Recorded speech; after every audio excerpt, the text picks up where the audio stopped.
Assalamualaikum warahmatullahi wabarakatuh. Halo semua, perkenalkan nama saya Alfia Mutmainnah dengan nomor NPM 21407040402 dari Fakultas Ilmu Kesehatan jurusan S1 Kebidanan. Pada hari ini, izinkan saya menjelaskan kembali materi yang berjudul organ sistem reproduksi pria dan wanita. Langsung saja, mari kita mulai pembahasan dari sistem reproduksi pria. Pada pria, sistem reproduksi terbagi menjadi dua bagian. Yang pertama, organ genitalia eksternal, yaitu mencakup skrotum dan penis. Adapun yang kedua, organ genitalia internal, yaitu mencakup gonad atau testis, kelenjar aksesoris, dan tubulus atau saluran. Baik, mari kita bahas organ genitalia eksternal. Yang pertama ada skrotum, yaitu merupakan kantung yang terdiri atas lipatan dinding tubuh yang berfungsi mempertahankan suhu testis 2 derajat di bawah suhu tubuh normal. Kemudian, yang kedua ada penis. Penis merupakan jaringan erektil yang kaya akan korpus cavernosa. Penis terlibat dalam proses kopulasi, yaitu proses penghantaran spermatozoa ke dalam tubuh wanita. Penis membungkus jaringan uretra atau saluran muara terakhir dalam proses reproduksi. Penis juga tersusun atas 3 bagian, ada akar, korpus, juga kepala. Bagian-bagian penis. Di bagian akar, berperan dalam fiksasi dan stabilitas penis.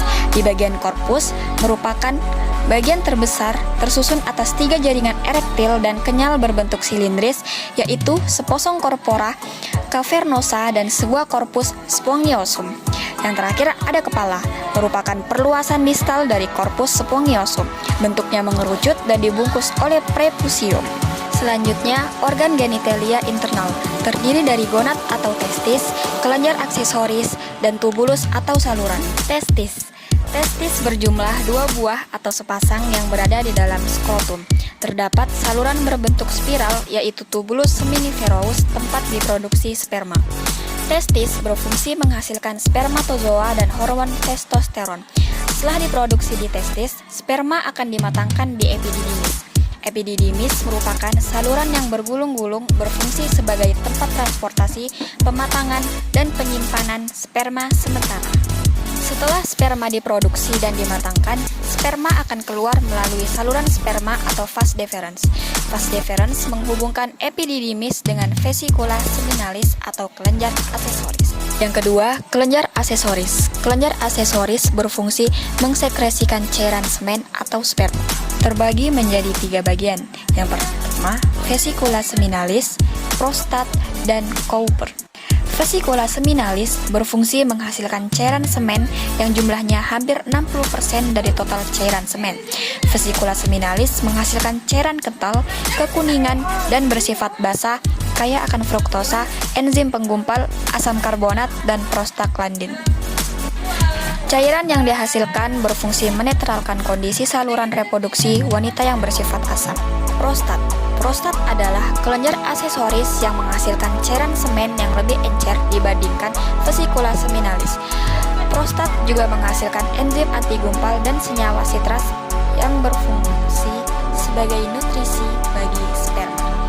Enzim antigumpal berfungsi memecah semen pada saat berada di saluran reproduksi wanita. Kelenjar Cowper menghasilkan cairan kental yang mengandung mukus berfungsi mempertahankan kelembapan. Kemudian uretra, saluran terakhir sistem reproduksi pria, merupakan saluran pengeluaran bersama sistem ekresi atau urin dan sistem reproduksi atau sperma. Kita lanjut ke pembahasan spermatogenesis. Gamet atau sel seks laki-laki disebut juga spermatozoa. Sperma terbagi menjadi 3 bagian, yaitu kepala, leher, dan ekor. Di bagian kepala mengandung nukleus yang mengandung kromosom. Kromosom terbagi menjadi 2, yaitu kromosom somatik dan kromosom seks. Ada juga akrosom yang mengandung enzim. Di bagian leher terdapat mitokondria berfungsi memproduksi ATP atau energi untuk menggerakkan bagian ekor. Proses pembentukan sperma. Yang pertama ada sperma production, kemudian Sertoli cell, dan seminiferous tubulus. Lanjut ke pembahasan anatomi reproduksi wanita. Pada wanita, sistem reproduksi menjadi 2 bagian. Yang pertama, organ genitalia eksternal yang mencakup mons pubis, labia mayora, labia minora, bulbus vestibularis, klitoris, dan vestibul.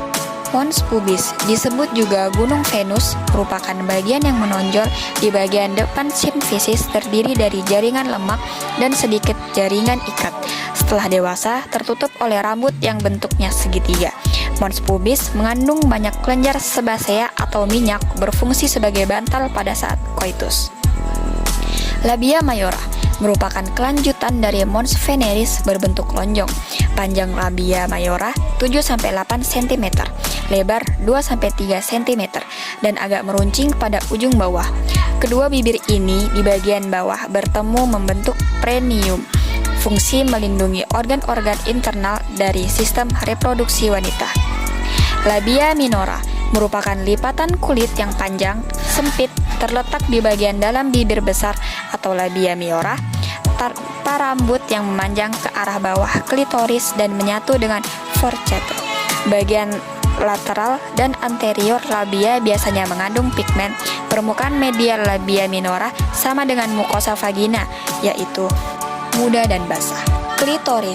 Klitoris mirip dengan penis pada pria dan mengandung ujung saraf sensori dan jaringan erektil. Merupakan titik rangsang seksual yang paling sensitif. Fungsi utama klitoris adalah menstimulasi dan meningkatkan ketegangan seksual. Vestibulum merupakan alat reproduksi luar yang berbentuk lonjong, terletak di antara minora, klitoris, dan perineum.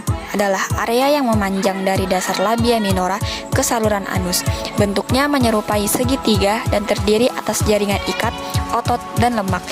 Perineum menyebabkan genitalia eksternal melekat pada otot dasar pet. Kelenjar vestibula atau kelenjar Bartolini. Kelenjar ini berada pada tiap sisi di dekat lubang vagina. Ukurannya sebesar ukuran kacang polong kecil dan memiliki duktus yang bersambung ke vestibula tepat di bagian lateral melekat pada himen. Kelenjar Bartolini menyekresi mucus yang menjaga vulva tetap lembab. Pada saat coitus, pengeluaran lendir meningkat. Yang kedua, organ genitalia internal mencakup vagina, uterus, tuba fallopi atau tuba uterina, dan ovarium. Vagina adalah suatu tuba berdinding tipis yang dapat melipat dan mampu meregang. Panjang dinding anterior vagina hanya sekitar 9 cm, sedangkan panjang dinding posterior 11 cm. Vagina terletak di depan rektum dan di belakang kandung kemih. Vagina merupakan saluran muskulomembranus yang menghubungkan rahim dengan vulva. Jaringan muskulusnya merupakan kelanjutan dari muskulus sphincter ani dan muskulus levator ani, oleh karena itu dapat dikendalikan. Pada dinding vagina terdapat lipatan-lipatan melintang disebut rugae. Pada ujung vagina menonjol serviks pada bagian uterus. Bagian serviks yang menonjol ke dalam vagina disebut portio. Portio uteri membagi puncak vagina menjadi 4, yaitu fornix anterior, fornix posterior, fornix dextra, dan fornix sinistra. Sel dinding vagina mengandung banyak glikogen yang menghasilkan asam dengan pH 4,5. Keasaman vagina memberikan proteksi terhadap infeksi. Fungsi utama vagina yaitu saluran untuk mengeluarkan lendir uterus dan darah menstruasi, sebagai tempat penis dan proses ejakulasi saat koitus, jalan lahir pada waktu persalinan.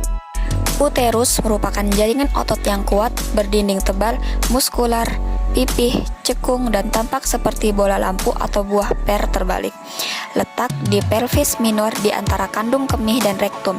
Posisi normal uterus adalah anteflex. Uterus terbagi menjadi 3, ada fundus, cervix, dan corpus. Ukuran uterus tergantung dari usia wanita pada anak-anak.